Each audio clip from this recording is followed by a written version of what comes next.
Well, this week for Casual Friday, Joe LePage is coming to us live from Cassens Tree Farm, where he is shivering in the cold, no doubt.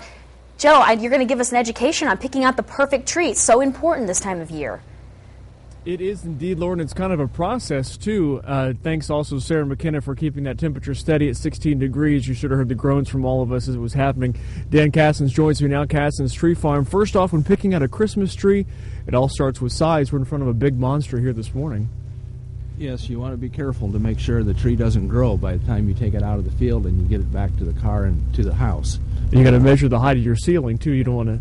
That's correct. A lot of standard houses have about an 8-foot ceiling, so if that's the size of your ceiling, you want to stay under 8 foot for sure.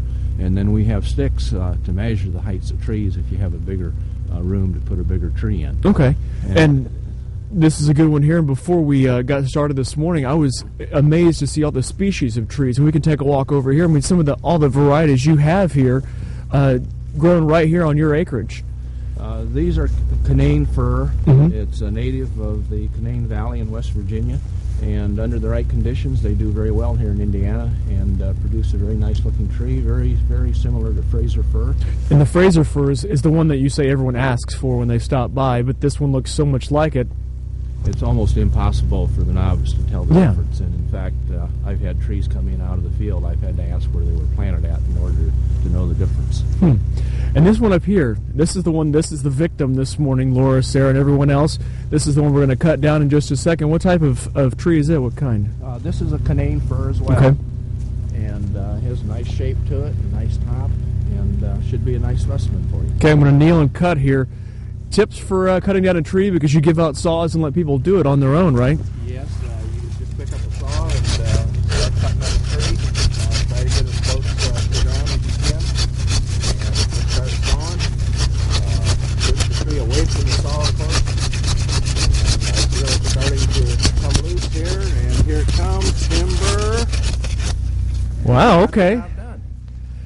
That wasn't as difficult as I thought it would. Okay, so right now what's going to happen is we're going to drag this tree inside.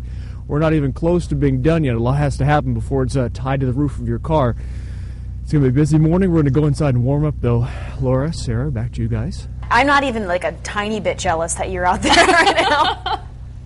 And yeah, we flipped for this one, but I won. Sorry. Like, it's my birthday, you know. Yeah, it is. So you take the cold assignment. But I'm impressed that you were able to cut it down. I thought it took a little longer than that. So you made it look easy. You made it look easy. Well, I lifted weights yesterday. I've been working on the old the biceps just for this occasion. Just to get ready for this. Okay.